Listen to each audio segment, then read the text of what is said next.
Welcome back to Got the Magnet. Before we get started, remember to like this video and subscribe to Got the Magnet so you won't miss any of our travel tips or events on our journey.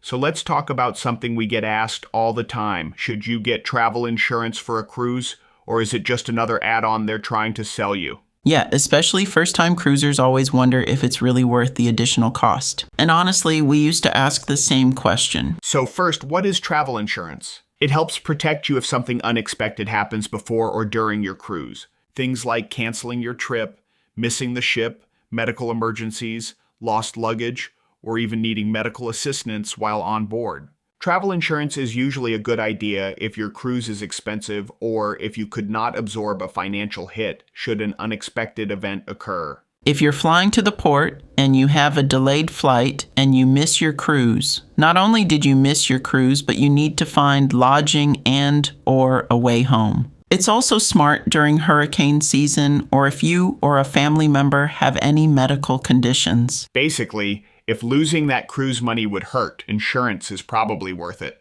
In college, I learned you are always insured against risk. If you do not insure through a third party, you are self-insuring. Here's the part a lot of people don't realize. Cruises are generally not refundable if you miss the ship.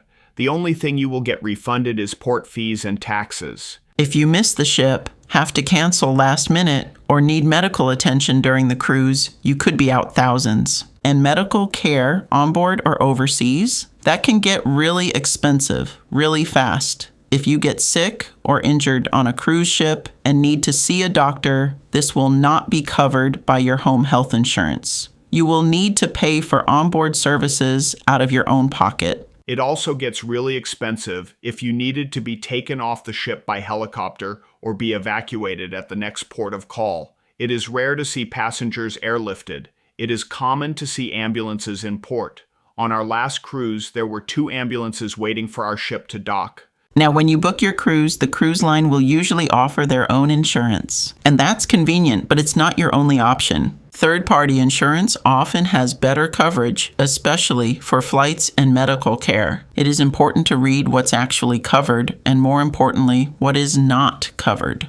The coverage and remedies will vary, so make sure you find one to cover your areas of concern. One example is reasons for cancellation. Some policies will cover cancellation for any reason, including we don't feel like going anymore.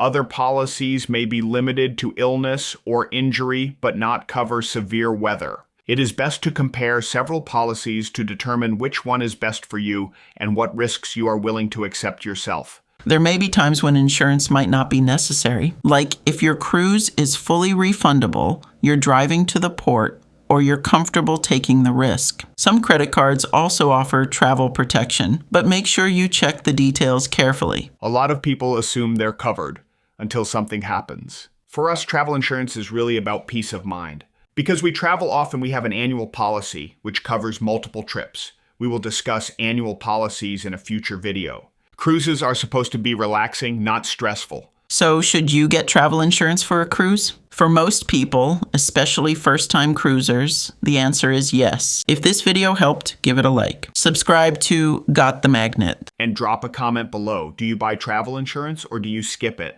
See you on the next adventure.